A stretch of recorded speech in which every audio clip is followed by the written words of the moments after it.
The Horror at Red Hook by Howard Phillips Lovecraft. There are sacraments of evil as well as of good about us, and we live and move to my belief in an unknown world, a place where there are caves and shadows and dwellers in twilight. It is possible that man may sometimes return on the track of evolution, and it is my belief that an awful law is not yet dead. Arthur Machen.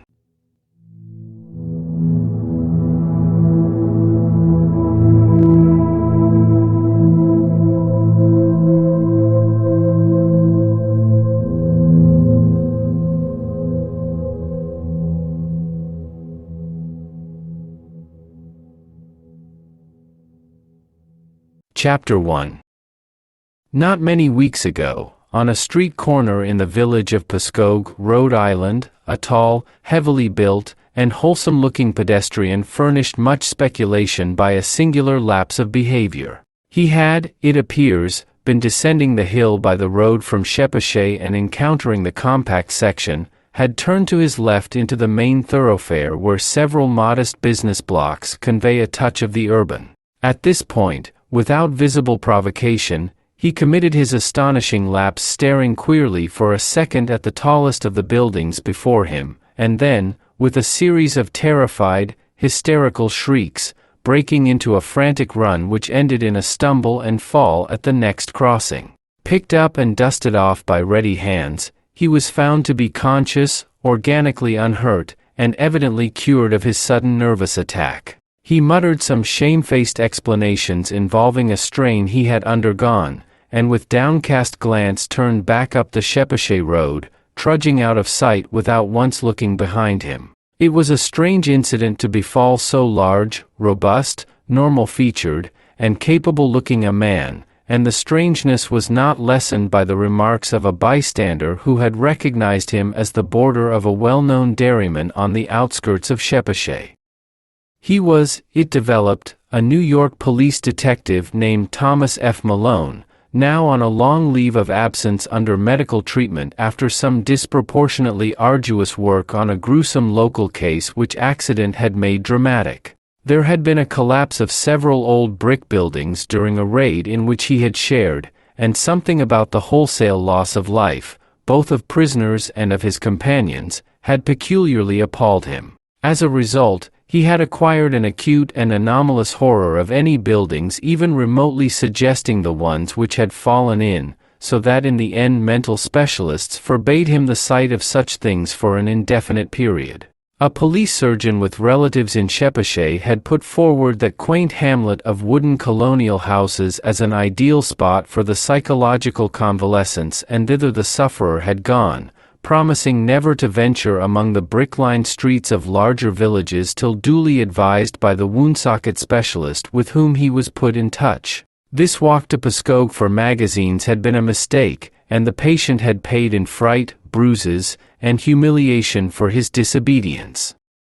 So much the gossips of Shepachet and Pascoag knew, and so much, also, the most learned specialists believed. But Malone had at first told the specialists much more, ceasing only when he saw that utter incredulity was his portion. Thereafter he held his peace, protesting not at all when it was generally agreed that the collapse of certain squalid brick houses in the Red Hook section of Brooklyn, and the consequent death of many brave officers, had unseated his nervous equilibrium. He had worked too hard, all said, in trying to clean up those nests of disorder and violence. Certain features were shocking enough, in all conscience, and the unexpected tragedy was the last straw. This was a simple explanation which everyone could understand, and because Malone was not a simple person he perceived that he had better let it suffice. To hint to unimaginative people of a horror beyond all human conception. A horror of houses and blocks and cities leprous and cancerous with evil dragged from elder worlds. Would be merely to invite a padded cell instead of restful rustication, and Malone was a man of sense despite his mysticism. He had the Celt's far vision of weird and hidden things, but the logician's quick eye for the outwardly unconvincing, an amalgam which had led him far afield in the 42 years of his life, and set him in strange places for a Dublin University man born in a Georgian villa near Phoenix Park. And now, as he reviewed the things he had seen and felt and apprehended, Malone was content to keep unshared the secret of what could reduce a dauntless fighter to a quivering neurotic, what could make old brick slums and seas of dark, subtle faces a thing of nightmare and eldritch portent. It would not be the first time his sensations had been forced to bide uninterpreted. For was not his very act of plunging into the polyglot abyss of New York's underworld a freak beyond sensible explanation?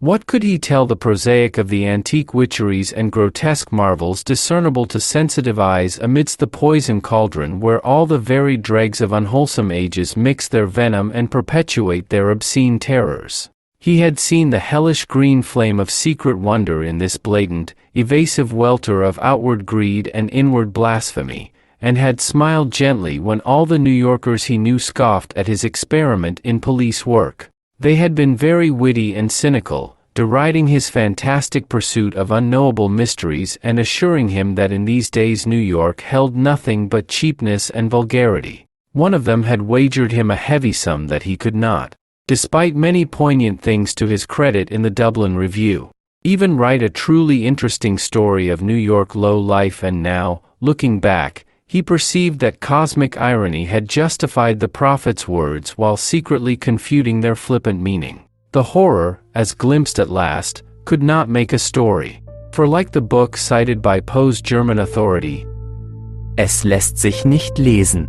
It does not permit itself to be read.